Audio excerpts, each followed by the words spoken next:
umum.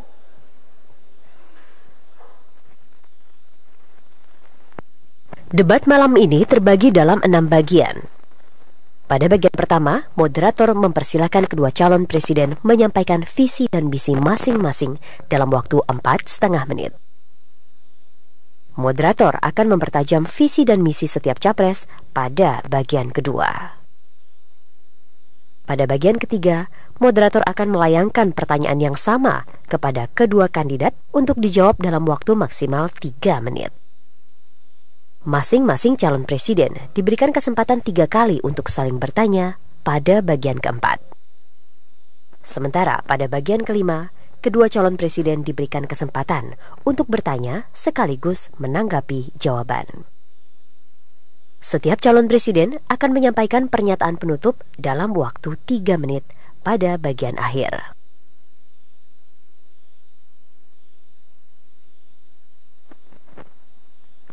Itulah aturan main debat kali ini. Namun ada aturan tambahan.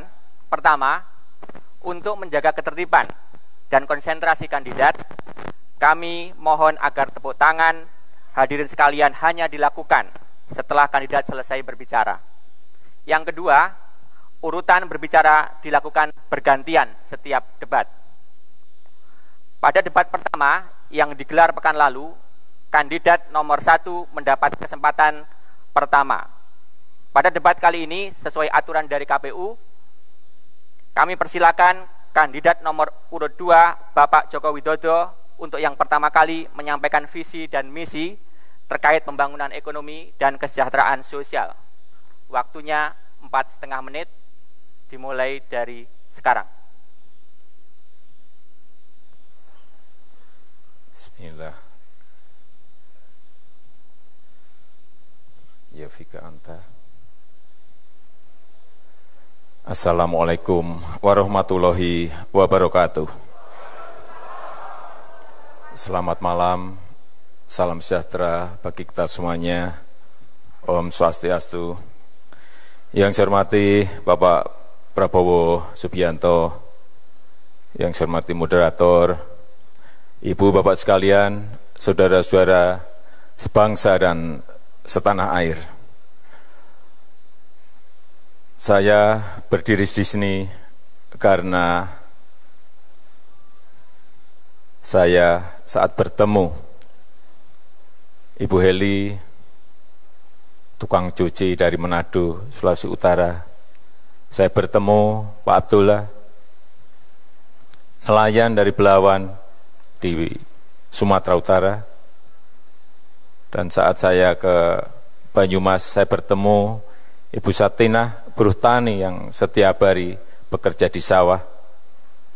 Dan saya juga bertemu Pak Asep, seorang guru di Jawa Barat. Dan jutaan orang yang ada di negara ini yang menitipkan pesan, menitipkan harapan-harapan kepada kami untuk membangun sebuah ekonomi yang lebih baik, memajukan ekonomi Indonesia lebih baik. Bagi saya, ekonomi ditujukan sebesar-besarnya untuk kemakmuran rakyat. Itulah ekonomi yang berdikari, ekonomi berdikari. Pembangunan ekonomi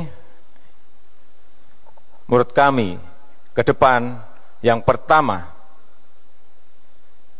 dilakukan adalah pembangunan manusianya terlebih dahulu. Lewat apa? Lewat pendidikan. Pendidikan yang seperti apa? Revolusi mental harus kita lakukan. Kemudian bidang kesehatan dengan kartu Indonesia Sehat seperti inilah yang harus kita kerjakan. Kemudian juga dengan kecerdasan, yaitu dengan kartu Indonesia Pintar seperti ini. Karena dengan pembangunan manusia itulah kita akan mempunyai sebuah manusia-manusia yang produktif, produktivitas kita akan meningkat. Dan kalau produktivitas kita sudah meningkat, kita akan mempunyai sebuah daya saing. Karena produktivitas akan memunculkan sebuah daya saing. Yang kedua, yaitu masalah pertumbuhan ekonomi yang diikuti dengan pemerataan. Percuma pertumbuhan ekonomi baik kalau pemerataan itu tidak ada. Oleh sebab itu ke depan, pemerataan akan menjadi sebuah perhatian bagi kami berdua, Jokowi dan JK. Pembangunan yang seperti apa yang ingin kita lakukan? Pembangunan koperasi, pembangunan UMKM, pembangunan pasar tradisional, pembangunan pertanian dan pembangunan ekonomi maritim, serta industrinya. Dan juga pembangunan yang dimulai dari daerah, pembangunan yang dimulai dari desa, dan infrastruktur. Inilah yang kami maksud sebagai jalan kebaikan yang akan membuat rakyat semakin sejahtera, yang akan membuat ekonomi kita kokoh dan berdaya saing tinggi sehingga ekonomi Indonesia betul-betul ekonomi yang berdikari. Terima kasih. Ya.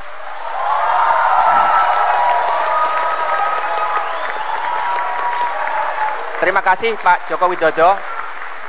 Kini kami berikan kesempatan kepada Bapak Prabowo Subianto untuk menyampaikan visi dan misinya. Waktunya sama, 4,5 menit, dimulai dari sekarang. Terima kasih.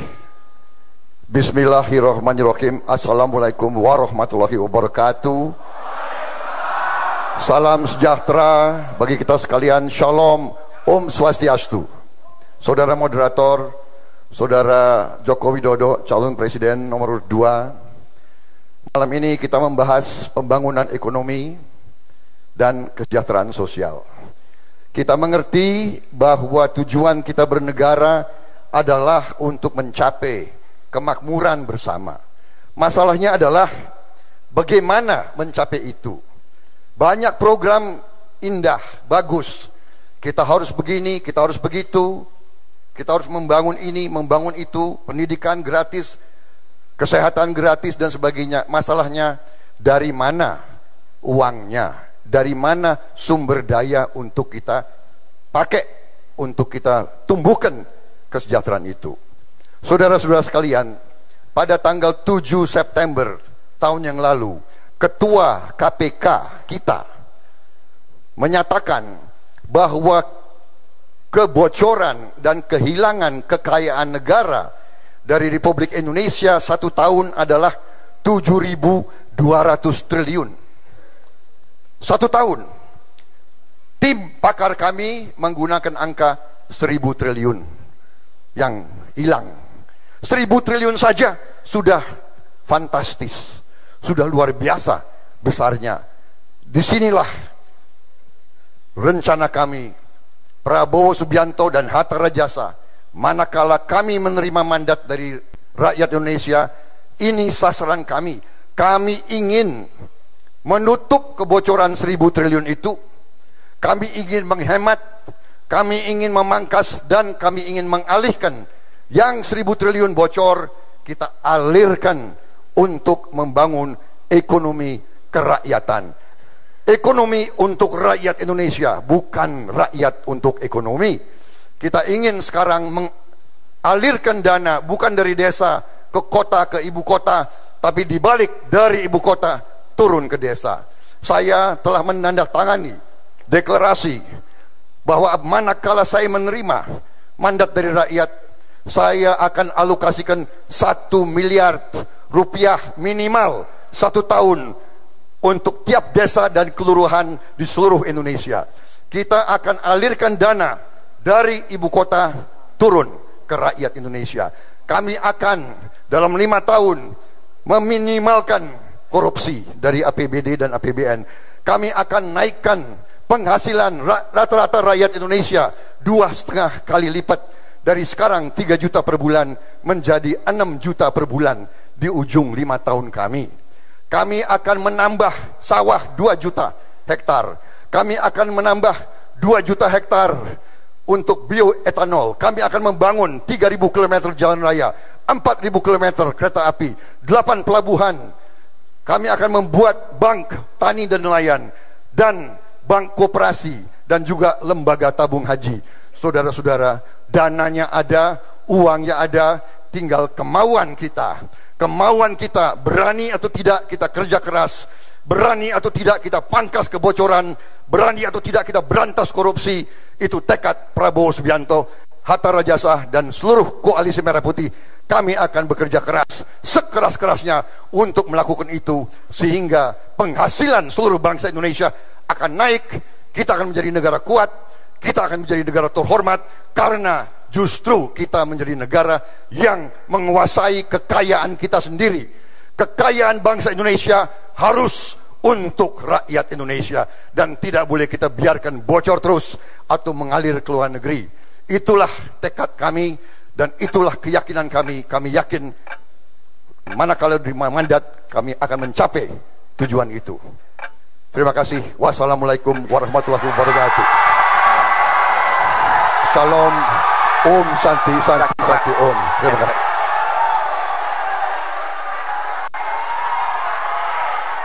Terima kasih Pak Prabowo.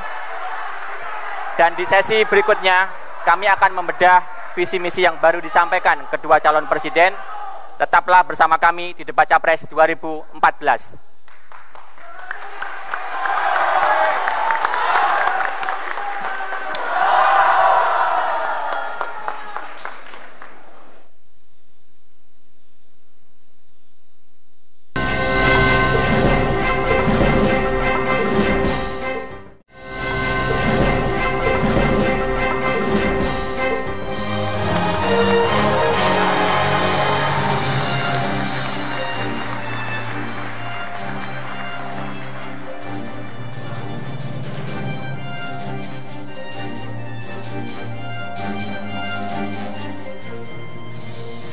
Anda kembali menyaksikan debat Capres 2014. Ini adalah seri penajaman visi dan misi. Pertanyaan pertama kepada Capres nomor urut 1, Pak Prabowo Subianto. Pak Prabowo, tadi dalam paparan Anda kurang lebih bisa dikatakan bahwa induk dari platform ekonomi ke depan adalah ekonomi kerakyatan. Saya rasa masyarakat menginginkan penjelasan yang lebih detail. Pertama, mengapa harus ekonomi kerakyatan, dan bagaimana kebijakan yang akan dibuat untuk mewujudkan ekonomi kerakyatan tersebut. Yang kedua, investasi Indonesia hari ini didominasi oleh penanaman modal asing. Padahal di dalam konstitusi ada pelaku ekonomi yang lain seperti koperasi, BUMN, dan swasta. Bagaimana strategi dan kebijakan investasi yang Anda tawarkan sesuai dengan konteks ekonomi kerakyatan? Waktu Anda 3 menit dimulai dari sekarang. Terima kasih, Saudara Moderator. Ekonomi kerakyatan tidak lain adalah ekonomi jalan tengah.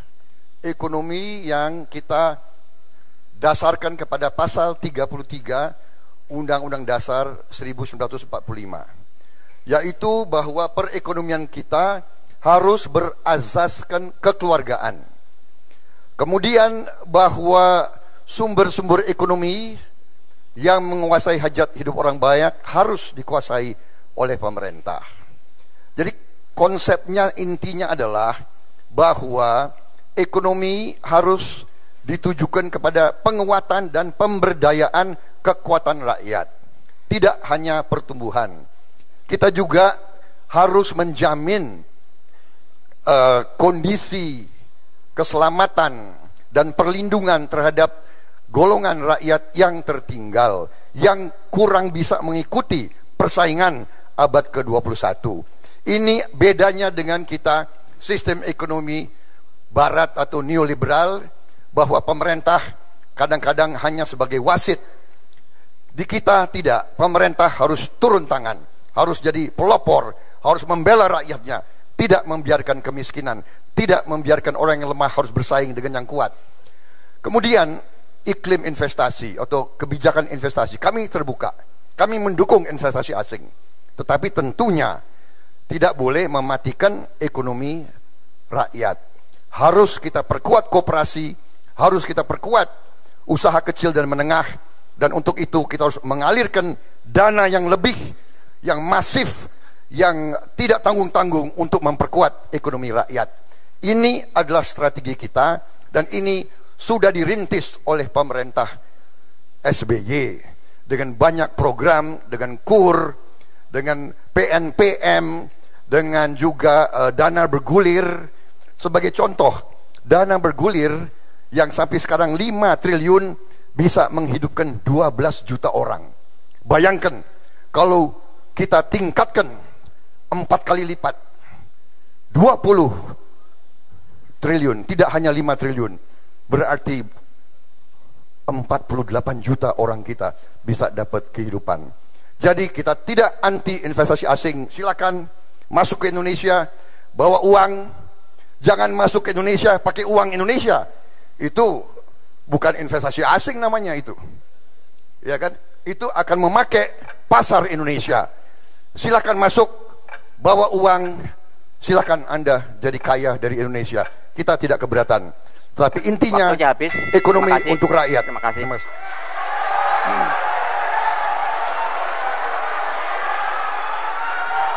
Terima kasih Pak Prabowo.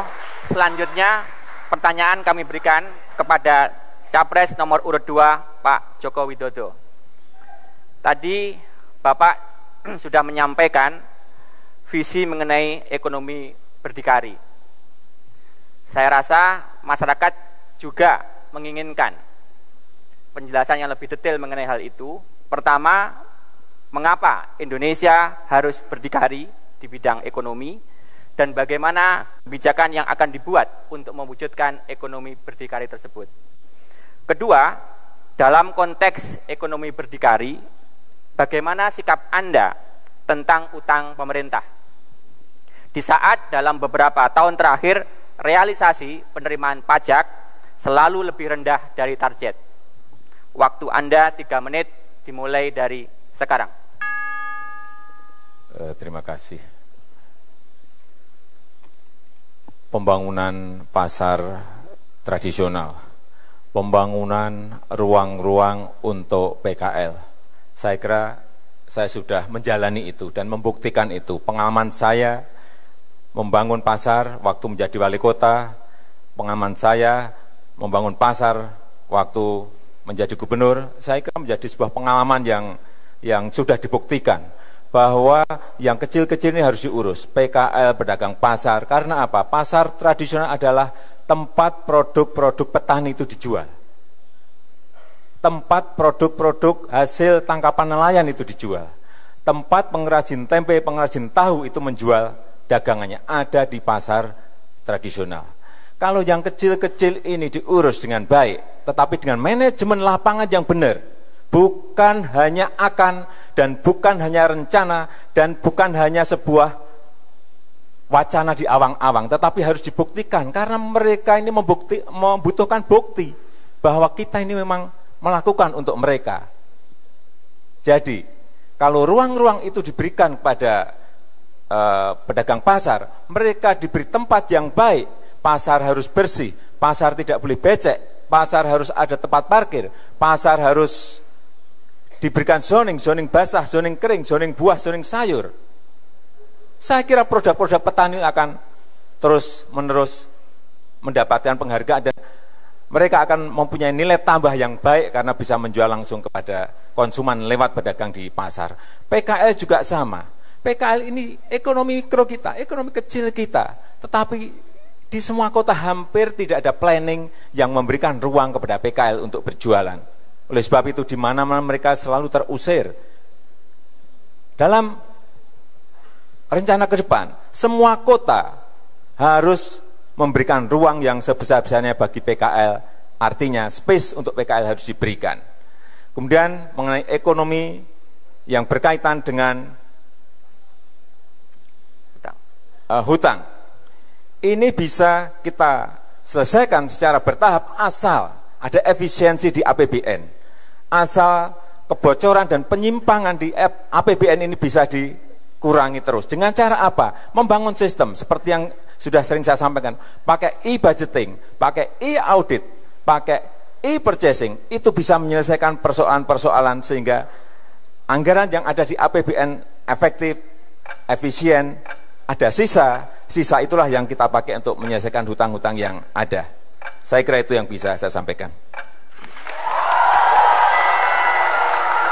Terima kasih Pak Joko Widodo. Itu tadi pertanyaan penajaman visi dan misi, dan kita akan lanjutkan pada sesi berikutnya. Pemirsa, kami akan kembali saat lagi dalam debat Capres 2014.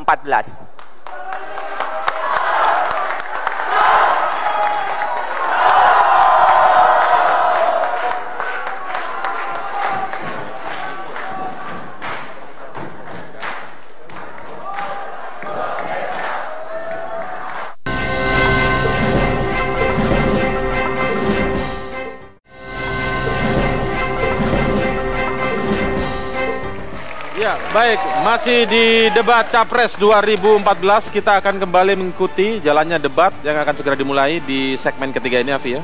Ya, betul, tadi di segmen pertama ada pemaparan visi misi dan juga di segmen kedua adalah ekonomi kerakyatan, dan kita simak di segmen ketiga ini. Debat Capres 2014 putaran kedua. Di sesi ini saya akan mengajukan pertanyaan yang sama untuk kedua calon presiden. Masing-masing memiliki waktu 3 menit untuk kembali menjawab.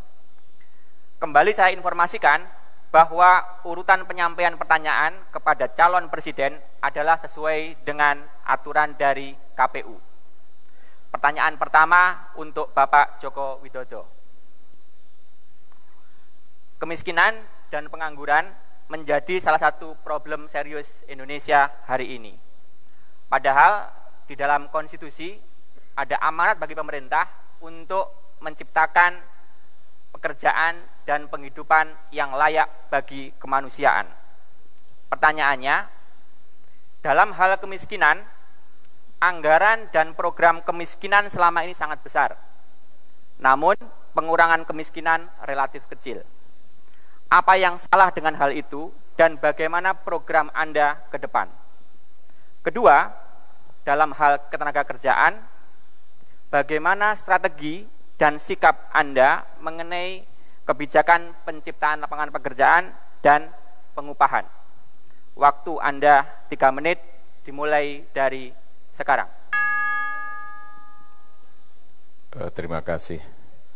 Untuk masalah kemiskinan, memang harus kita berani memberikan program-program khusus kepada masyarakat yang masih kurang beruntung. Tetapi bukan hanya disiapkan anggarannya saja. Yang paling penting menurut saya adalah sistemnya yang dibangun. Sistemnya dulu yang dibangun. Oleh sebab itu, kenapa waktu menjadi wali kota dan menjadi gubernur, kami berkonsentrasi selalu di bidang pendidikan dan kesehatan. Karena apa? Di bawah keluarnya selalu itu. Oleh sebab itu ke depan, tadi sudah saya sampaikan, akan kita berikan yang namanya Kartu Indonesia Pintar seperti ini. Untuk masyarakat, anak-anak dari masyarakat yang kurang mampu akan kita berikan ini. Ini sistem yang dibangun, bukan menyiapkan anggaran saja. Kemudian yang kedua, juga akan kita berikan Kartu Indonesia Sehat seperti ini. Yang diberikan kepada keluarga-keluarga yang tidak mampu, sehingga mereka bisa ke klinik, bisa ke puskesmas, bisa ke rumah sakit. Saya kira dukungan-dukungan seperti inilah, sistem seperti inilah yang diperlukan rakyat. Bukan menganggarkan. Menganggarkan larinya bisa kemana-mana. Tetapi kalau sistemnya yang dibangun itu akan memberikan jaminan bahwa anggaran itu sampai kepada masyarakat. Kemudian yang berikutnya mengenai ketenagakerjaan. Investasi sangat penting bagi negara ini. Oleh sebab itu, investasi ke depan, menurut saya harus semua didorong menuju ke daerah-daerah, terutama di provinsi-provinsi yang tingkat kemiskinannya besar. Harus didorong ke sana. Jangan sampai investasi itu hanya berkisar di Jawa dan di Sumatera, tetapi harus didorong ke wilayah-wilayah yang masih terjadi ketimpangan. Juga infrastrukturnya harus disiapkan, harus didorong menuju ke daerah-daerah, ke provinsi-provinsi yang tingkat kemiskinannya besar. Dengan cara itu, yang ada di daerah tidak menuju ke kota. Dengan cara itu, yang miskin yang ada di daerah juga akan mendapatkan lapangan pekerjaan. Mengenai upah, saya kira juga sudah saya buktikan. Waktu menjadi gubernur di Jakarta, saya kira merupakan orang pertama, gubernur pertama yang berani menaikkan upah 44% naiknya saat itu, UMP kita. Dan saya diprotes oleh banyak kalangan pengusaha. Saya sampaikan kenapa diberikan kenaikan itu, karena sudah 5 tahun tidak mengalami kenaikan yang signifikan. Terima kasih. Ya.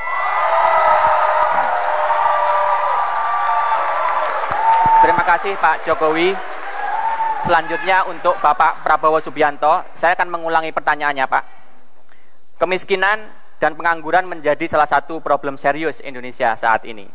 Padahal di dalam konstitusi terdapat amanat bagi pemerintah untuk menciptakan pekerjaan dan penghidupan yang layak bagi kemanusiaan. Pertanyaannya, pertama, dalam hal kemiskinan, anggaran dan program kemiskinan selama ini sangat besar, namun pengurangan kemiskinan relatif kecil. Apa yang salah dengan hal itu dan bagaimana program Anda ke depan? Kedua, dalam hal ketenaga kerjaan, bagaimana strategi dan sikap Anda mengenai kebijakan penciptaan lapangan kerja dan pengupahan? Waktu Anda 3 menit dimulai dari sekarang. Terima kasih. Jadi kemiskinan dan pengangguran ini adalah sasaran daripada strategi pembangunan ekonomi kami. Strategi kami mengandalkan atau mengfokuskan pembangunan pada sektor pertanian dahulu. Kenapa pertanian? Karena pertanian bisa menyerap tenaga kerja yang banyak dalam waktu yang singkat. Kemudian pertanian bisa menghasilkan dalam waktu yang singkat pula. Sebagai contoh, beras, padi bisa dihasilkan dalam kurang 100 hari. Demikian juga jagung, 120 hari. Kemudian kita juga punya benih-benih yang unggul lainnya, yang bisa kurang dari 1 tahun, bisa banyak menghasilkan uang dan penghasilan. Jadi strategi kami adalah pertama di sektor pertanian. Ini bisa menyerap banyak sekali lapangan kerja. Ukurannya sekarang, benchmarknya adalah 1 hektar bisa menyerap 6 orang bekerja dari hulu sampai hilir. Di Sulawesi Utara, kadang-kadang 1 hektar bisa 12 orang bekerja. Bayangkan, sekarang kita masih punya 77 juta hektar hutan yang sudah rusak. Sudah rusak. Dan kerusakan hutan tambah terus. Strategi kami adalah sebagian dari hutan yang rusak itu kita robah jadi lahan produksi, jadi sawah baru. Kami merencanakan 2 juta hektar sawah baru. 2 juta hektar sawah baru ditambah 2 juta hektar untuk bioetanol. Kita bisa bayangkan 4 juta hektar kali 6 orang bekerja, itu adalah 24 juta orang bekerja dalam 5 tahun. Itu jawaban kami terhadap masalah kemiskinan. Orang yang tidak punya apa-apa tiba-tiba punya penghasilan, dan penghasilannya juga tidak sedikit, karena sasaran kita adalah tanaman yang bisa dapat harga yang baik. Selanjutnya, tenaga kerja. Kita dengan dorongan ekonomi yang akan tumbuh dengan pesat dan tinggi, ini juga akan menumbuhkan dan mengurangi pengangguran, dan juga upah dengan sendirinya akan bisa kita naikkan karena kita dapat kelebihan uang. Masalahnya adalah sekarang Indonesia harus meningkatkan produktivitasnya. Kita tidak bisa hanya kerja sedikit-sedikit. Kita harus berpikir besar dengan strategi yang besar untuk kita mencapai hasil-hasil yang besar. Terima kasih.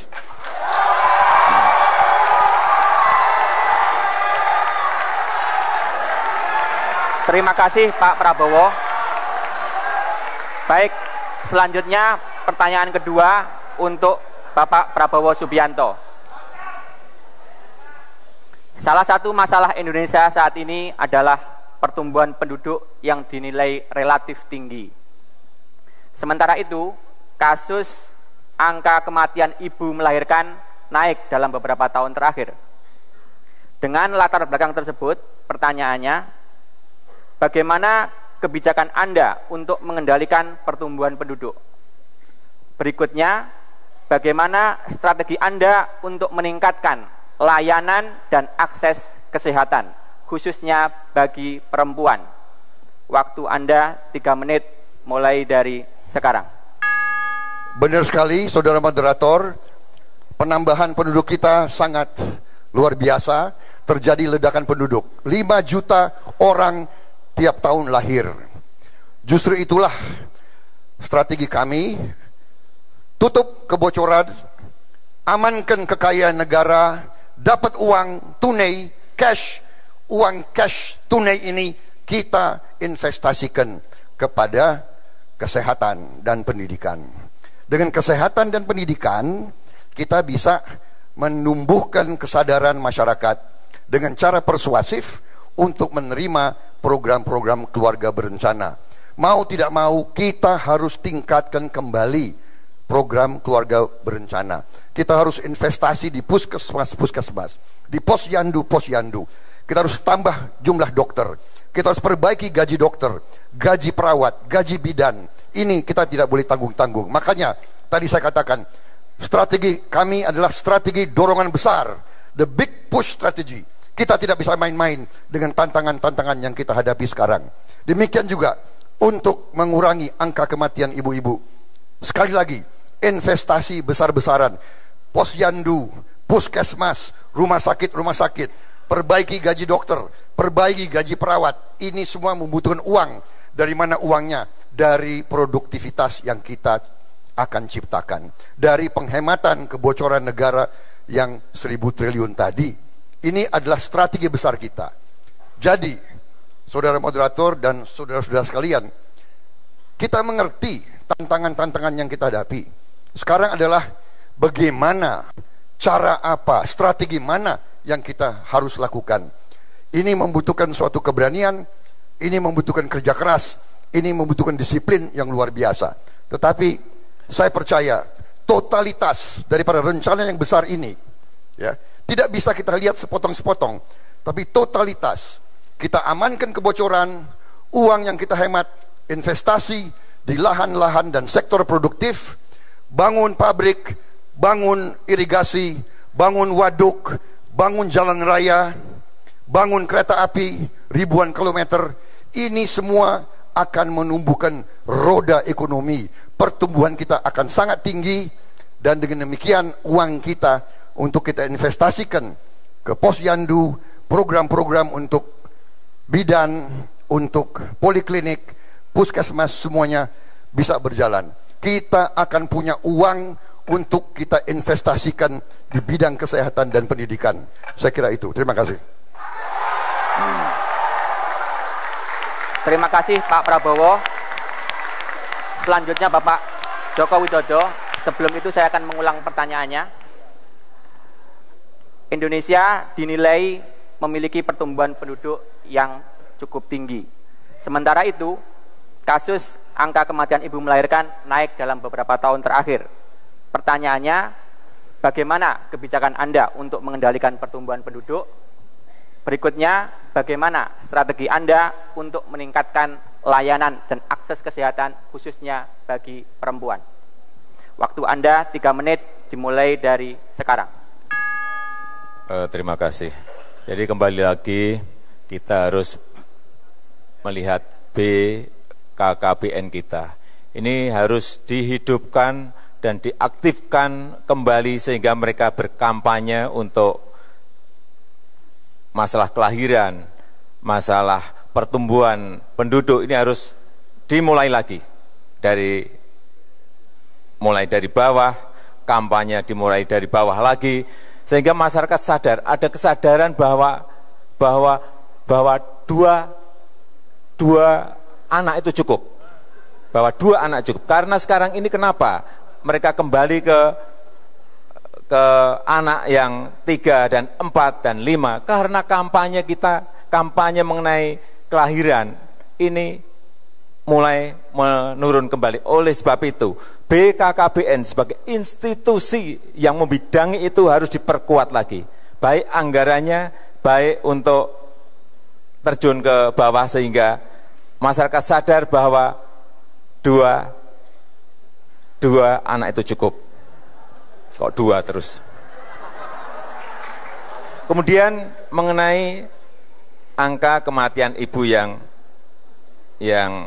naik dan layanan kesehatan bagi perempuan. Tadi sudah saya sampaikan, tetapi perlu saya ulang lagi bahwa ini adalah membangun sistem dan mengontrol sistem itu. Dengan cara apa? Ya dengan sistem kartu ini. Anggarannya ada, tetapi kalau sistemnya tidak dibangun, sistemnya tidak ada manajemen pengawasan yang baik, sistemnya tidak dikontrol di lapangan, percuma anggaran itu akan menguap kemana-mana. Kita dengan anggaran yang ada sekarang, saya tidak usah muluk-muluk, kita harus tinggi-tinggi mempunyai ini, tetapi asal anggaran yang ada sekarang ini dimanage, dikelola dengan sebuah sistem yang baik, dikontrol dan dibelikan alat-alat yang real, yang tepat guna, yang dibutuhkan masyarakat. Saya kira IFA-tes misalnya, ibu-ibu bisa ke puskesmas untuk IFA-tes, cek apakah kanker rahim atau tidak. Ini penting sekali. Larinya akan ke sana. Dan juga ke rumah sakit. Kalau ibu-ibu sudah pegang ini, kartu Indonesia Sehat, mereka akan secara rutin bisa cek ke puskesmas, bisa cek ke rumah sakit dengan tidak dipungut biaya. Anggarannya ada. Jadi jangan membayangkan bahwa kita membutuhkan anggaran yang bertriliun-triliun. Anggarannya sekarang sudah ada, hanya sistemnya yang perlu dibangun. Terima kasih.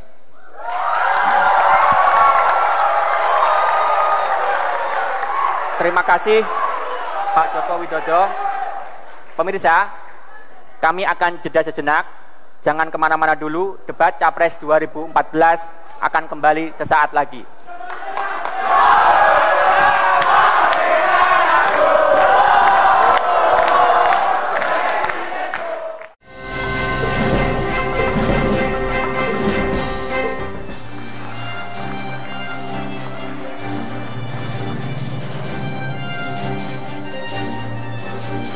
Kembali di debat Capres 2014. Nah, ini sesi yang sangat menarik karena kedua calon diberikan kesempatan untuk saling bertanya. Masing-masing calon bisa menanyakan 3 kali. Setiap pertanyaan disampaikan dalam waktu 1 menit dan jawaban dalam waktu 3 menit. Kesempatan pertama untuk bertanya adalah Bapak Joko Widodo. Silakan, waktunya 1 menit dari mulai sekarang.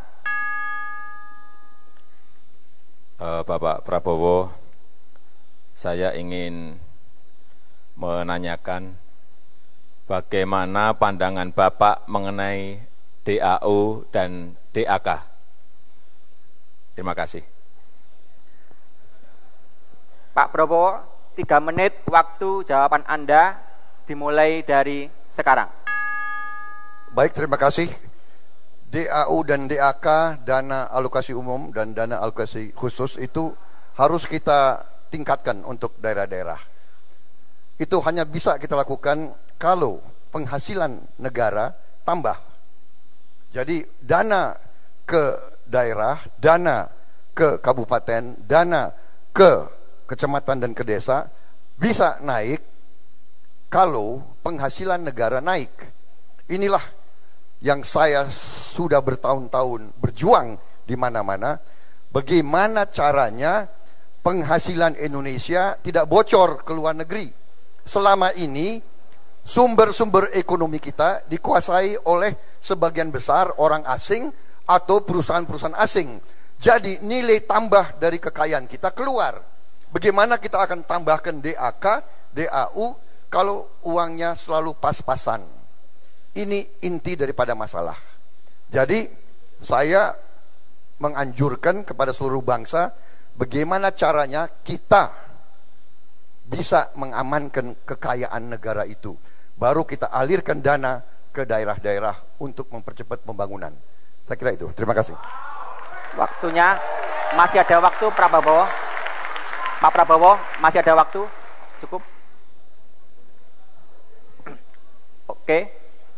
Berikutnya kami persilahkan kepada Pak Prabowo untuk gantian menyampaikan pertanyaan kepada Bapak Joko Widodo. Waktunya 1 menit dari mulai sekarang. Pak Joko Widodo, kita mengerti bahwa kondisi ekonomi dunia kurang menguntungkan akhir-akhir ini. Pertumbuhan ekonomi dunia kurang lebih sekarang 3%, 3,3%. Indonesia agak lumayan, tahun ini masih di atas 5%. Kalau seandainya Bapak terima mandat dari rakyat, apa target pertumbuhan ekonomi yang Bapak canangkan? Dan bagaimana strategi Bapak untuk mencapai pertumbuhan ekonomi yang Bapak targetkan itu? Terima kasih.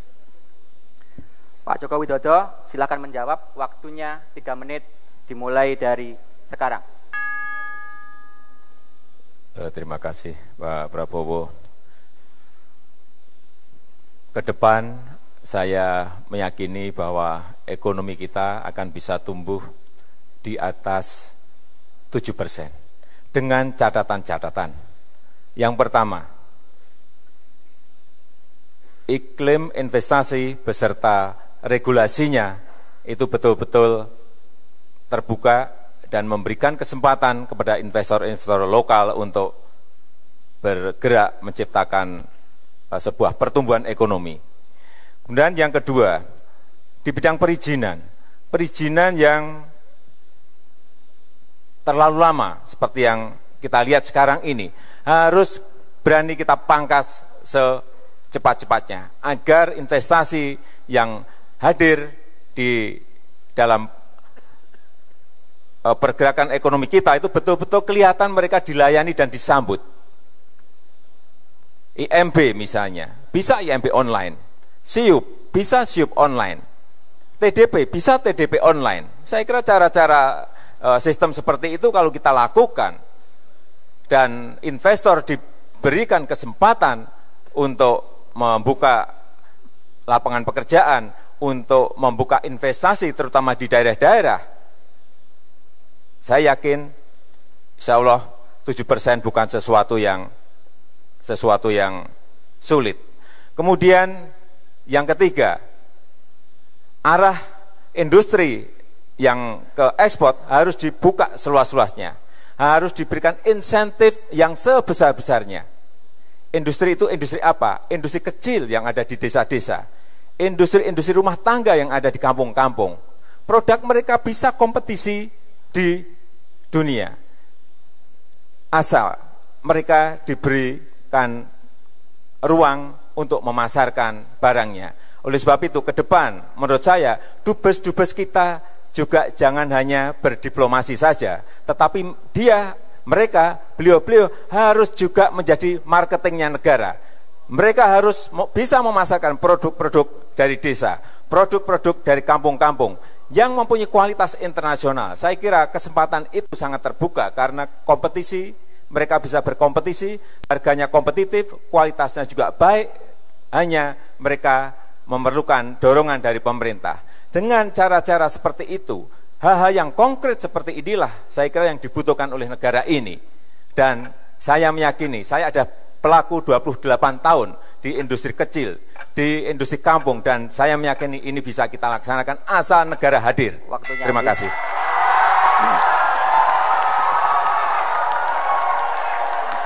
Baik, terima kasih. Selanjutnya Pak Joko Widodo, silakan bertanya kembali. Waktu Anda 1 menit dimulai dari sekarang.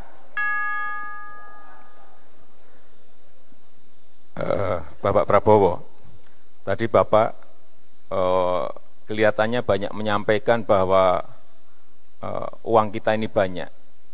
Tetapi kalau kita lihat dalam 2 tahun ini, kita mengalami yang namanya defisit perdagangan.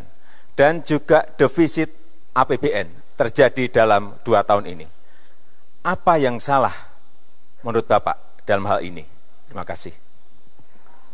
Pak Prabowo, kami berikan kesempatan untuk menjawab dimulai dari sekarang.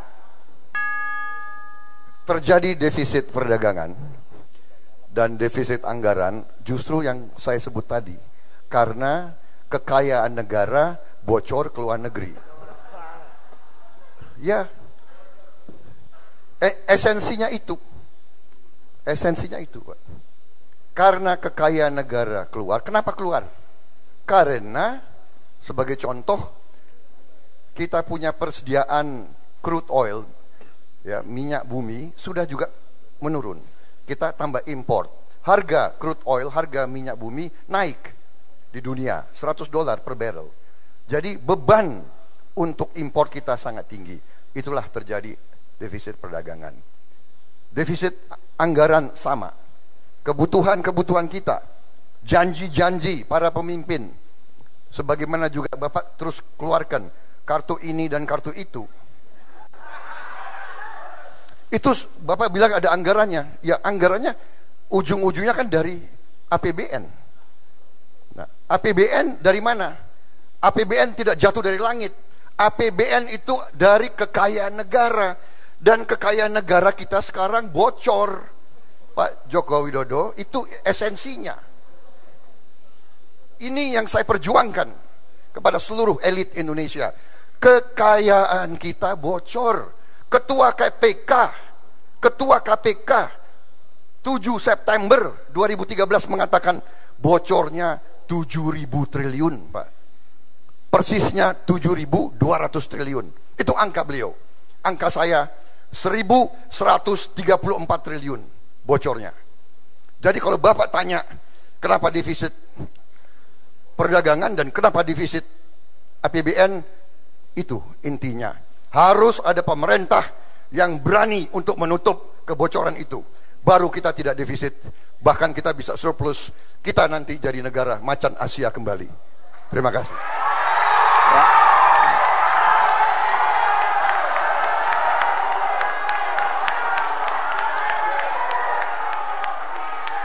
Baik, terima kasih. Selanjutnya Pak Prabowo, kami berikan kesempatan sekali lagi untuk memberikan pertanyaan kepada Pak Joko Widodo. Mulai dari sekarang. Sebagaimana kita ketahui bahwa pendidikan sangat penting. Selama ini kita sekarang wajib belajar 9 tahun. Saya bertanya, apakah Saudara Joko Widodo setuju bahwa wajib belajar harus 12 tahun? Dan apabila setuju, para pakar mengatakan ini butuh tambahan biaya sekitar 40 triliun. Apakah Bapak Joko Widodo juga setuju dengan penambahan ini dan sanggup untuk mendukung gagasan ini? Wajib belajar 12 tahun dengan peningkatan investasi di bidang pendidikan tambahan 40 triliun. Terima kasih. Pak Joko Widodo, silahkan untuk menjawab dimulai dari sekarang. Terima kasih. Tadi di depan sudah saya sampaikan bahwa pembangunan manusia itu dimulai dari bidang pendidikan. Oleh sebab itu pendidikan menjadi hal yang utama bagi kami. Tetapi memang pendidikan ini harus ada evaluasi dan harus ada perubahan. Menurut kami, pendidikan di tingkat SD itu 80% harus berbicara masalah yang berkaitan dengan pendidikan karakter, pendidikan akhlak, pendidikan mental, pembangunan sikap dan mental. Baru yang 20 itu yang pengetahuan. Yang di SMP 60-40. 60 itu adalah pendidikan karakter, 40-nya pengetahuan. Di SMA SMK baru 20-80. 80-nya pengetahuan dan keterampilan. Oleh sebab itu, dengan cara inilah kita akan mendapatkan manusia-manusia yang punya sikap mental, mempunyai etos kerja, mempunyai budaya kerja, sehingga ke depan Apabila itu kita lakukan, kita akan mempunyai manusia-manusia yang mempunyai produktivitas tinggi dan mempunyai daya saing tinggi. Oleh sebab itu sekali lagi, pendidikan merupakan hal yang utama, yang tidak bisa ditawar-tawar. Berapapun yang dibutuhkan untuk pendidikan dalam rangka investasi kita ke depan, dalam rangka produktivitas, dalam rangka daya saing, itu akan kita berikan. Apalagi hanya 40 triliun. 40 triliun ini bisa dicari, gampang sekali. Asal efisiensi di bidang kelistrikan bisa kita lakukan. Dari BBM diganti kepada gas, dari BBM diganti kepada batu bara, itu sudah menghemat hitungan kami, 70 triliun bisa kita hemat dari situ. Masukkan saja ke bidang pendidikan, nggak ada masalah. 12 tahun merupakan hal yang menjadi kewajiban kita bersama, agar sekali lagi kita mempunyai manusia-manusia Indonesia yang punya produktivitas yang tinggi, mempunyai daya saing yang tinggi, sehingga kekayaan alam yang ada di negara kita ini dikelola oleh kita sendiri, orang-orang Indonesia, warga negara Indonesia, dan itu bisa kita lakukan kalau kita mempunyai manusia yang mempunyai pendidikan, yang mempunyai produktivitas, dan yang mempunyai daya saing. Terima kasih.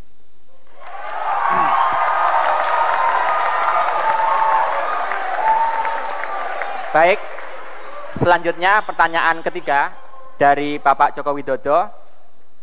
Waktunya 1 menit dimulai dari sekarang. Terima kasih.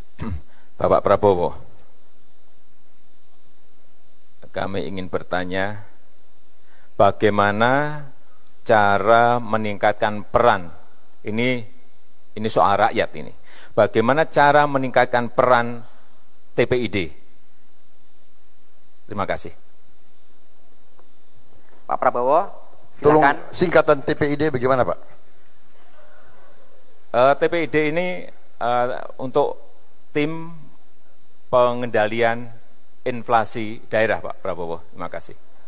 Oke, silakan Pak Prabowo. Iya, saya kan tidak menguasai setiap singkatan.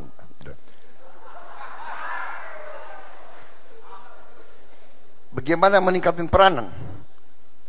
TPID, kalau itu adalah fungsi daripada pemerintahan, bagaimana meningkatkan peran? Ya, itu adalah tugas seorang kepala daerah untuk meningkatkan perannya itu. Itu kan tim pengendalian. Berarti kalau mau ditingkatkan perannya, ya itu fungsi daripada kepemimpinan dan manajemen pada kepala daerah masing-masing. Saya kira itu. Terima kasih.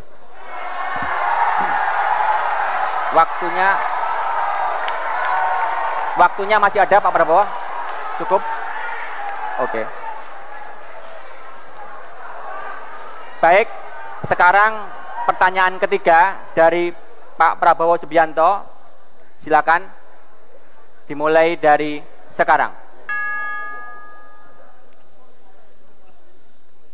Pak Joko Widodo, dari paparan Bapak dan pembicaraan Bapak tidak kedengaran tentunya, mungkin sudah ada perencanaannya, tapi tidak dibahas tentang infrastruktur. Negara kita sangat besar, tantangan bagi bangsa kita sangat-sangat besar. Bagaimana kita mau meningkatkan daya saing, meningkatkan pertumbuhan ekonomi, kalau Bapak tidak membahas sama sekali tentang infrastruktur?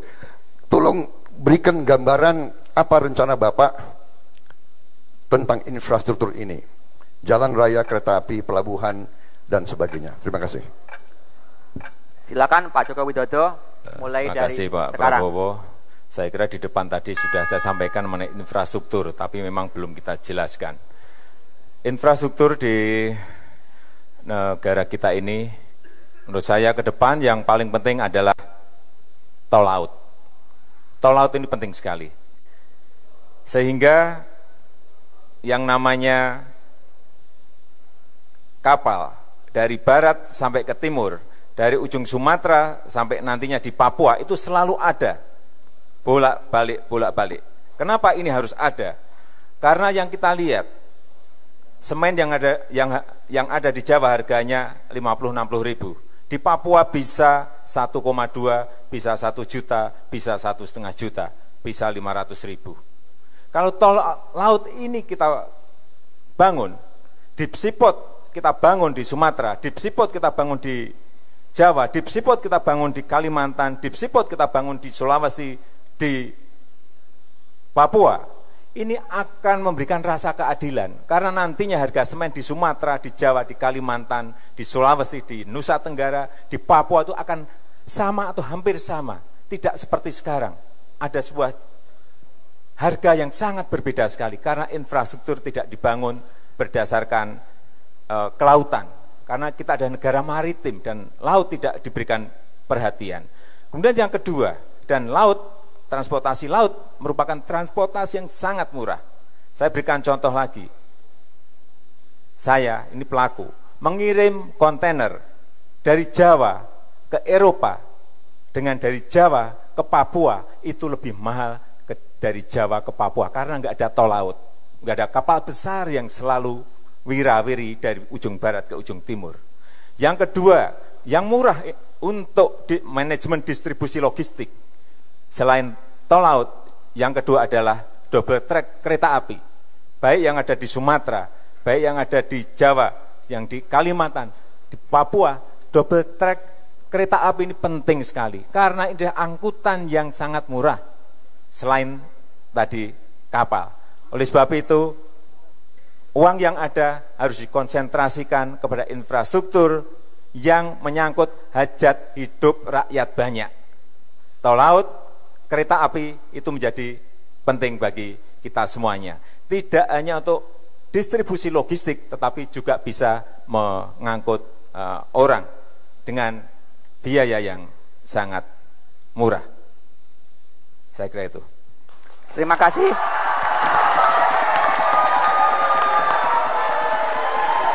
Kedua calon presiden dapat melanjutkan sesi pertanyaan ini setelah rehat berikut ini. Tetaplah bersama kami di debat Capres 2014.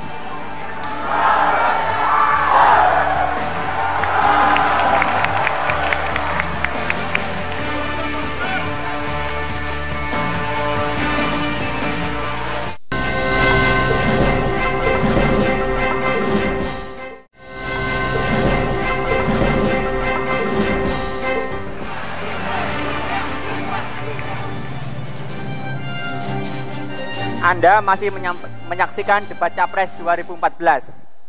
Ini saya kira sesi yang paling ditunggu-tunggu. Dalam sesi ini, kedua Capres kembali diberi kesempatan untuk saling bertanya dan menanggapi.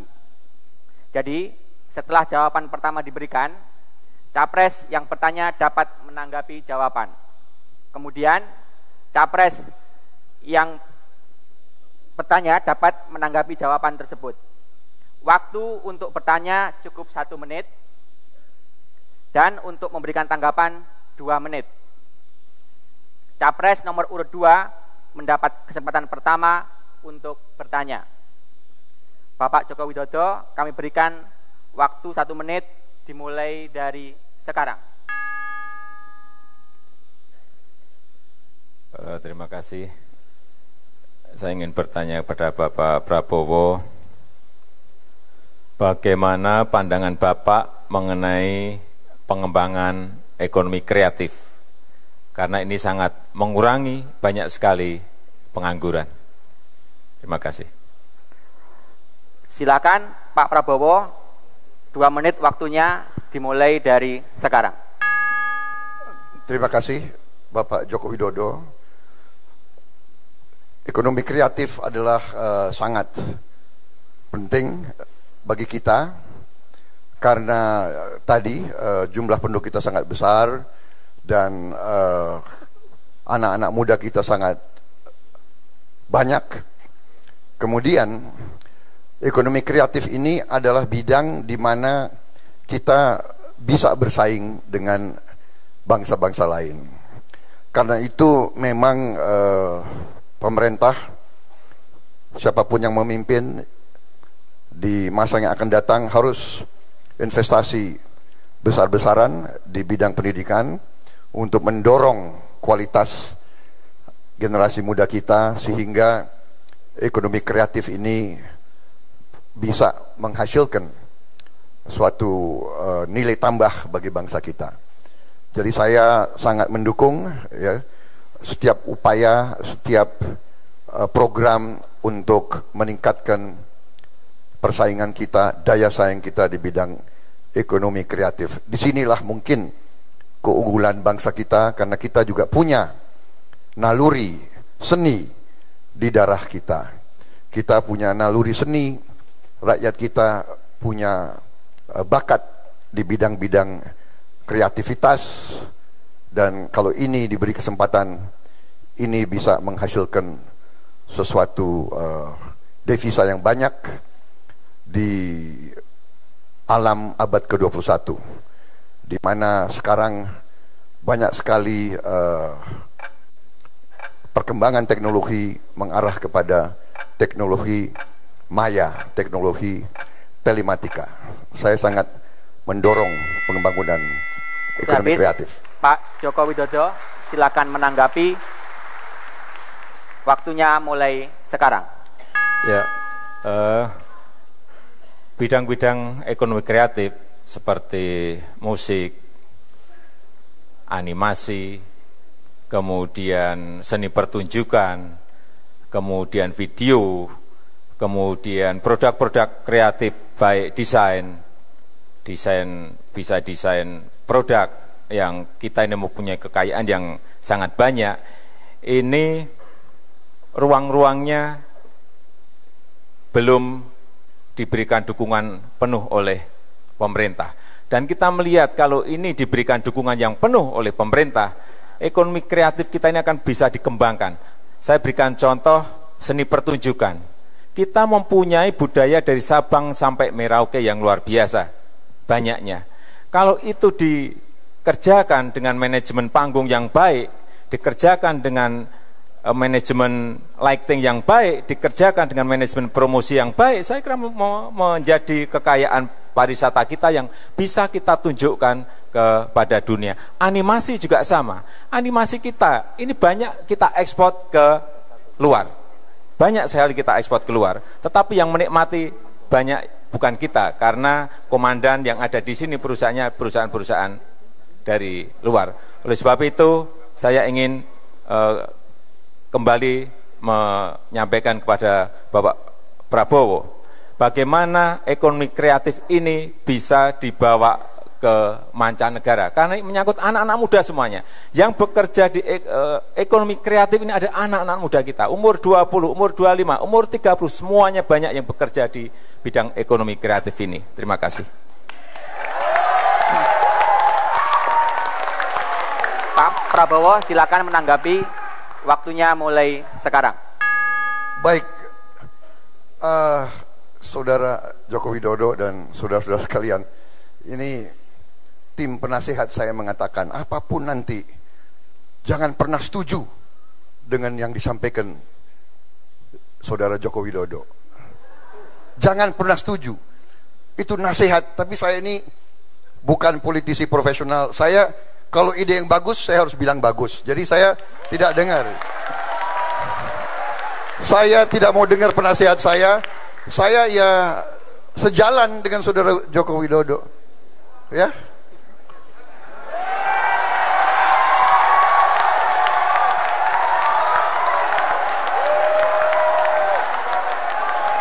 Dan ya bagaimana?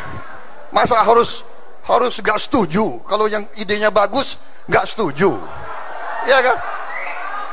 Maaf ya, kali ini saya gak ikuti penasihat saya. Dan saudara-saudara, kalau ekonomi kreatif, saya hanya punya anak satu, dan anak saya memang bergerak di ekonomi kreatif. Dan dia sebagai desainer, dia juga sudah muncul di mancanegara. Ya, jadi saya kalau soal itu ya terima kasih, saya dukung Saudara Joko Widodo. Baik, terima kasih. Kini Pak Prabowo Subianto, kami berikan kesempatan untuk bertanya. Waktunya 1 menit, dimulai dari sekarang. Saudara Joko Widodo, kita tahu sebentar lagi negara kita akan kemasukan, atau bukan kemasukan, harus menerima arus dari tetangga-tetangga kita. ASEAN Economic Community, Komunitas Ekonomi ASEAN tahun 2015 harus kita terima. Sudah kita setujui, dan banyak dampaknya. Juga banyak sekali nanti orang ASEAN boleh berusaha di Indonesia, boleh bekerja di sini. Saya mohon pandangan Bapak, bagaimana menurut Bapak cara menghadapi ASEAN Economic Community ini? Apa kita harus tinjau kembali atau bagaimana pemikiran Bapak? Terima kasih. Cukup. Silakan Pak Joko Widodo ditanggapi. Waktunya mulai sekarang. Terima kasih. Ya, ini sebuah fakta yang harus kita hadapi. Tahun depan ASEAN Economic Community sudah di hadapan kita.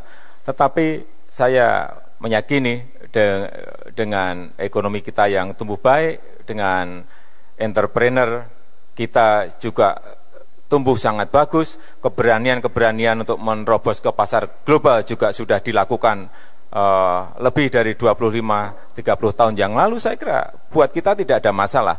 Hanya pemerintah harus memberikan dorongan agar mereka menyerang lebih dahulu, masuk ke negara lain terlebih dahulu. Ini strategi. Yang kedua, pasar yang ada di domestik jangan sekali-sekali bisa dimasuki oleh pasar dari luar. Caranya seperti apa? Saya kira banyak sekali. Hal-hal yang berkaitan dengan perizinan misalnya. Saya kira daerah bisa memberikan kecepatan apabila memang itu adalah investor lokal, investor domestik. Dan kalau yang dari luar, ya nggak apa-apa lah, sedikit-sedikit disulit-sulitin. Inilah saya kira memang semua negara melakukan itu, ada barier. Mereka menghambat tetapi tidak kelihatan. Dan ini saya kira tidak usah lewat sebuah instruksi. Saya kira semua orang tahu bahwa kita dengan nasionalisme kita, dengan ekonomi berdikari kita, saya kira kita bisa melakukan itu. Dalam jangka panjang tadi di depan sudah saya sampaikan, hanya ada satu cara, pembangunan manusia. Itulah yang akan menjadi daya saing kita, produktivitas kita, dan itulah nanti yang akan menentukan kita menang atau tidak menang di dalam pertarungan di pasar. Saya kira itu. Terima kasih. Cukup. Pak Prabowo, silakan menanggapi. Waktunya mulai sekarang. Jadi kalau rincinya bagaimana nanti Bapak mensikapi umpamanya tuntutan daripada perusahaan-perusahaan dari luar, sebagai contoh ingin membuka cabang-cabang bank di kabupaten-kabupaten kita, satu, atau bahwa kita harus membuka wilayah udara kita. Jadi nanti penerbangan ASEAN bebas terbang di antara kota-kota Indonesia. Ini apakah tidak akan merugikan kepentingan nasional kita? Terima kasih. Pak Joko Widodo, tanggapan Anda mulai dari sekarang. Iya, tentu saja kita sebagai pemerintah harus membuat regulasi-regulasi yang memberikan barier agar mereka tidak secara gampang masuk ke wilayah-wilayah kita. Sebagai contoh, tadi masalah hal yang berkaitan dengan perbankan. Saya kira BI mempunyai regulasi yang bisa memberikan hambatan-hambatan, yang bisa memberikan barier agar mereka tidak gampang sekali masuk ke tempat kita. Karena kalau kita lihat, kita mau mendirikan sebuah cabang bank di negara yang lain, tetangga kita, itu aja sangat sulit sekali. Saya dengar langsung dari beberapa perbankan, mereka ingin mendirikan perbankan di sana sangat sulit sekali, tidak segampang di tempat kita. Oleh sebab itu, saya kira ada regulasi yang jelas dari pemerintah, agar juga hambatan itu ada. Kita terbuka, tetapi secara tertutup, saya kira hambatan itu harus mulai dibangun dengan regulasi, dengan peraturan-peraturan baik pemerintah pusat, baik BI, baik pemerintah daerah. Kita terbuka, tetapi sekali lagi yang utama adalah melindungi ekonomi kita, terutama yang berkaitan dengan ekonomi rakyat. Tidak bisa udara kita buka total, kemudian mereka bisa masuk ke semua daerah, dan yang menguasai daerah nantinya bukan pengusaha nasional, tetapi justru pengusaha dari sana. Saya kira kepentingan barier untuk regulasi itu. Jangan sampai memberikan peluang yang besar kepada mereka. Karena dimanapun kita ingin investasi, di negara manapun pasti ada bariernya. Entah lewat regulasi bisnis, entah lewat regulasi pemerintah, entah dihambat di biaya masuk, dan yang lain-lainnya. Terima kasih. Baik, terima kasih. Pak Joko Widodo, kami berikan waktu 1 menit untuk menyampaikan pertanyaan kedua. Waktu mulai sekarang.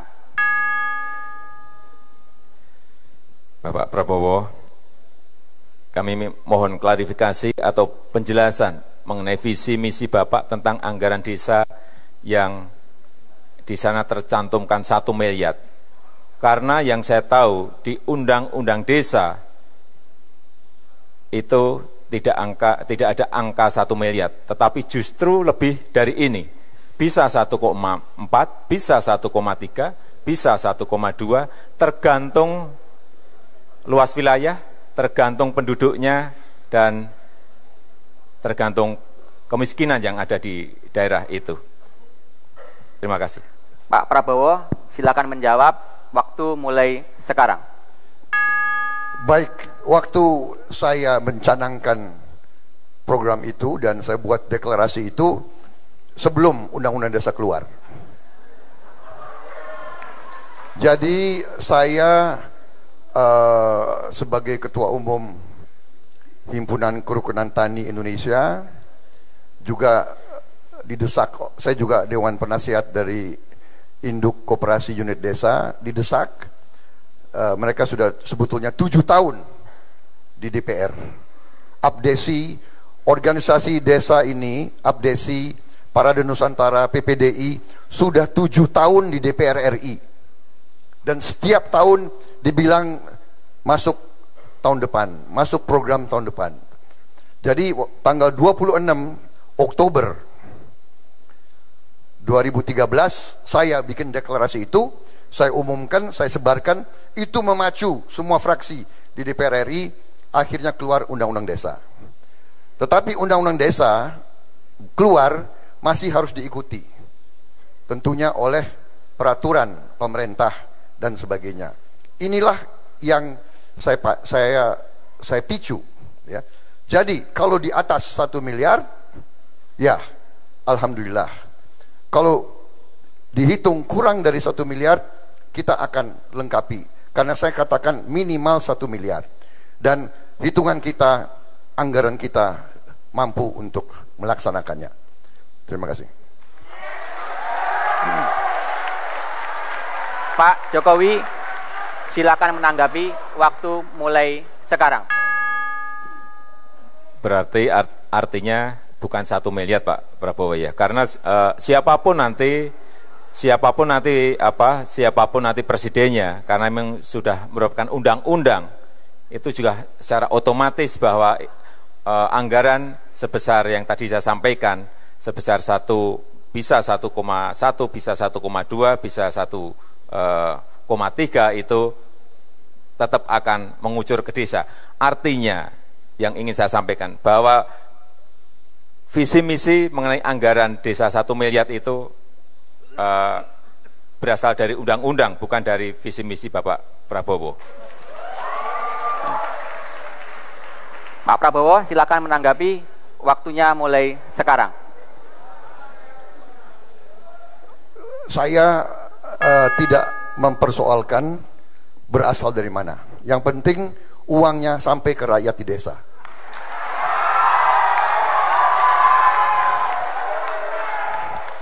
Karena ini perjuangan rakyat desa 7 tahun. Mereka kirim delegasi 7 tahun berturut-turut.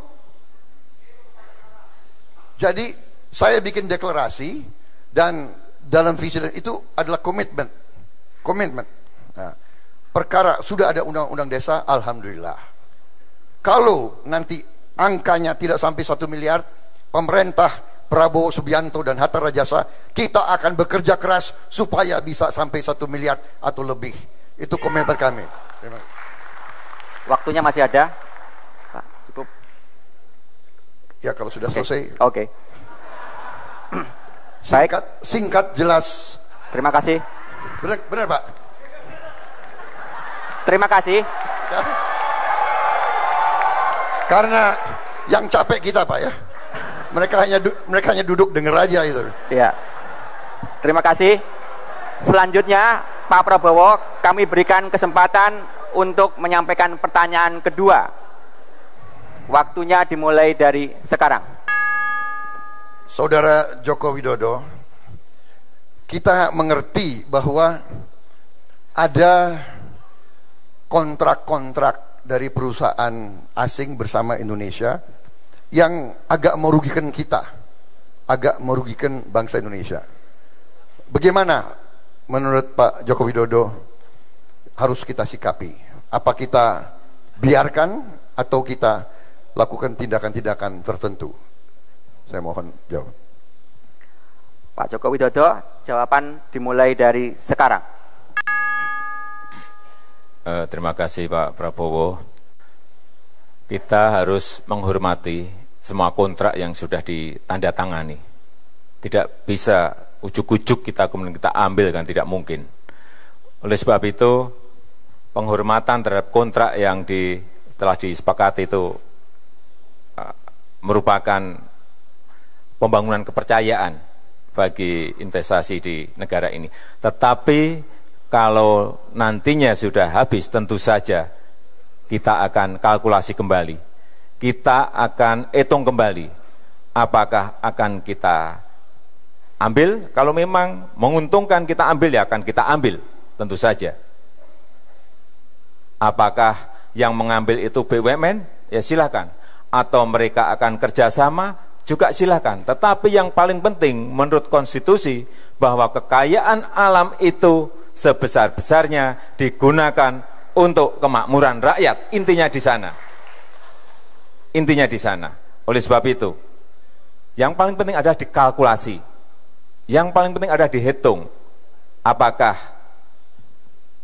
kerjasama dengan BUMN, apakah diambil total oleh BUMN, semuanya perlu dikalkulasi. Kita tidak bisa mengeneralisir, karena ini adalah masalah yang berkaitan dengan sebuah kontrak. Tetapi saya setuju bahwa kekayaan alam itu harus digunakan sebesar-besarnya bagi kemakmuran rakyat dan harus menguntungkan negara, bukan menguntungkan negara asing. Terima kasih. Oke, Pak Prabowo, tanggapan Anda dimulai dari sekarang. Jadi, Saudara Jokowi, bagaimana dengan kontrak yang sangat merugikan kita, tapi masih jangkanya masih sangat panjang ke depan? Apakah kita tunggu 20 tahun lagi sampai selesai dengan kehilangan nilai tambah kekayaan bagi bangsa Indonesia, atau ada langkah lain? Apakah tidak sebaiknya kita adakan perundingan ulang, kita minta renegosiasi? Apakah tidak lebih baik kita renegosiasi kontrak-kontrak yang tidak menguntungkan bangsa Indonesia? Terima kasih. Silakan Pak Joko Widodo untuk memberikan tanggapan mulai dari sekarang. Ya, saya ini kan belum membuka kontraknya. Kalau kontraknya sudah kita buka, kemudian jelas poin-poinnya ada di situ jelas, kemudian ada peluang untuk renegosiasi ulang, saya kira akan segera kita lakukan itu. Kalau kita misalnya di dalam kontrak itu jelas bisa kita beli sekarang, ya kalau kita punya kemampuan, BUMN kita punya kemampuan, kenapa tidak kita beli sekarang kalau memang itu secara hitung-hitungan menguntungkan.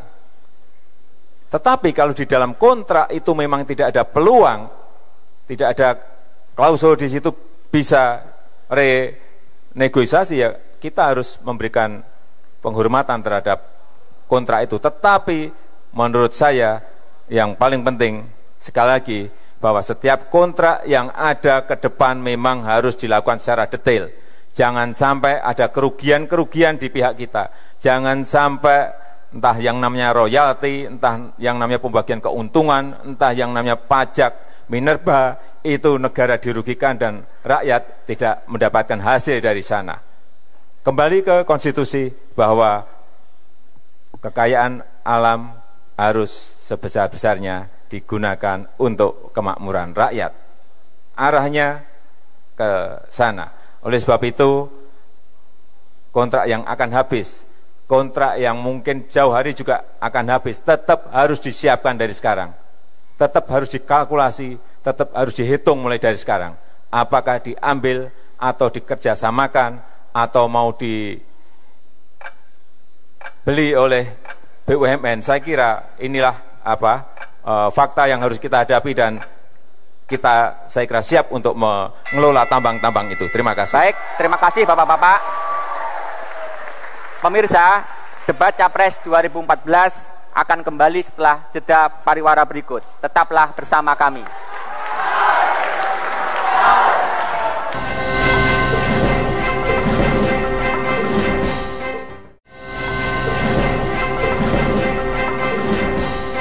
Sudah menjalani 5 sesi debat dengan sangat hidup dan menarik. Sekarang kita tiba pada sesi terakhir debat malam hari ini, di mana para kandidat akan menyampaikan pernyataan tertutup dalam 3 menit. Kesempatan pertama kami berikan kepada Capres nomor urut 1, Bapak Prabowo Subianto. Pak Prabowo, kami persilakan, waktu 3 menit dimulai dari sekarang. Terima kasih saudara moderator.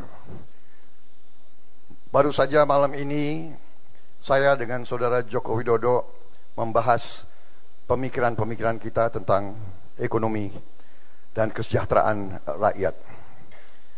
Perjuangan kami, Prabowo dan Hatta, memang ingin mewujudkan suatu ekonomi yang kuat, yang berdiri di atas kaki kita sendiri, yang mengamankan kekayaan negara, supaya bangsa Indonesia menguasai kekayaannya, dan agar kekayaan Indonesia tidak mengalir ke luar negeri. Uang ini, kekayaan ini akan kita pergunakan untuk kepentingan rakyat kita, untuk mempercepat pembangunan, untuk menaikkan penghasilan buruh, tani, nelayan, pedagang kecil, pegawai negeri, pedagang kaki lima, guru-guru, termasuk guru honorer yang penghasilannya sangat-sangat rendah, juga karyawan pabrik yang tidak menentu masa depannya karena outsourcing, juga mereka-mereka kaum disabilitas. Ini semua harus kita bantu. Dari mana uang untuk membantu? Dari kekayaan negara yang harus kita amankan. Apabila kita diberi mandat, kita akan bekerja keras agar setiap ibu tiap pagi senyum melihat anak-anaknya berangkat ke sekolah dengan sehat, dengan gembira, dan kembali dari sekolah juga dengan semangat. Ibu-ibu akan tahu bahwa guru-gurunya mendidik anak-anaknya dengan baik. Bapak-bapaknya tiap malam tidur dengan tenang karena tahu besok ada uang untuk anak dan istrinya. Lusa masih ada uang, minggu depan masih bisa bayar hutang-hutangnya. Saudara-saudara, itu perjuangan kami. Kami ingin orang kecil di Indonesia bisa senyum. wong cilik iso gemuyu. Itu adalah cita-cita Prabowo Subianto dan Hatta Rajasa. Kita ingin ekonomi untuk rakyat, kemakmuran untuk rakyat, Indonesia kuat, Indonesia berdiri di atas kaki kita sendiri, Indonesia dihormati karena rakyatnya sejahtera. Itu cita-cita kami dan itu yang kami perjuangkan. Kami akan hormati keputusan rakyat. Kami mohon doa restu kepada seluruh rakyat Indonesia. Selesai. Terima kasih Pak Prabowo. Selanjutnya Capres nomor urut 2 Bapak Joko Widodo. Kini giliran Anda untuk menyampaikan pernyataan penutup dalam 3 menit mulai dari sekarang. Saya mohon berdiri. Mulai dari sekarang.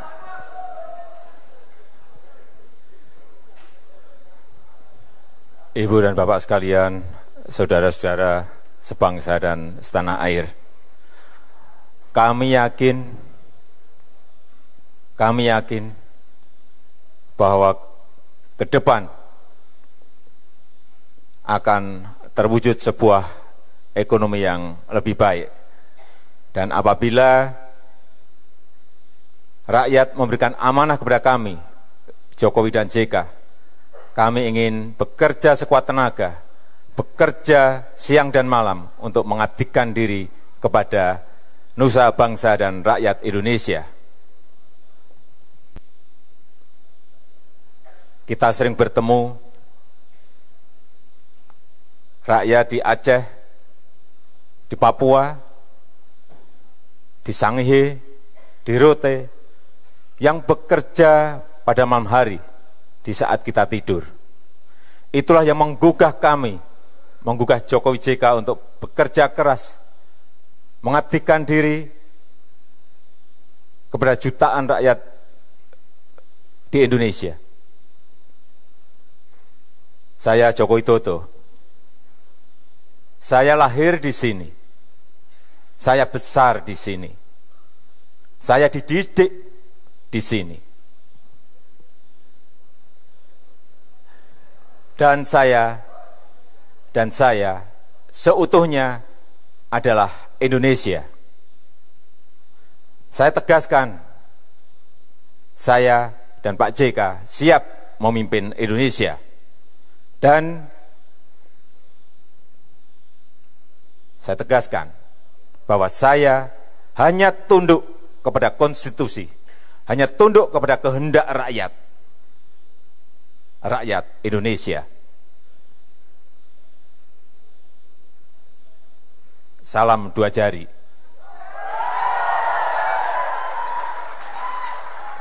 Terima kasih. Terima kasih Pak Joko Widodo.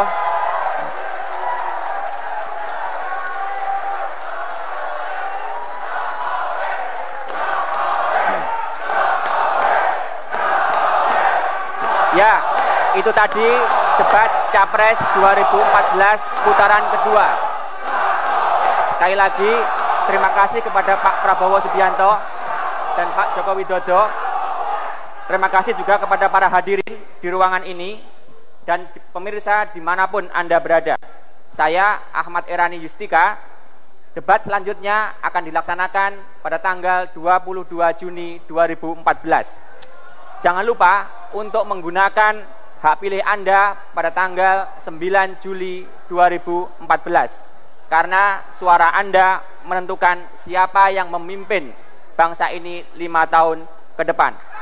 Selamat malam dan sampai jumpa.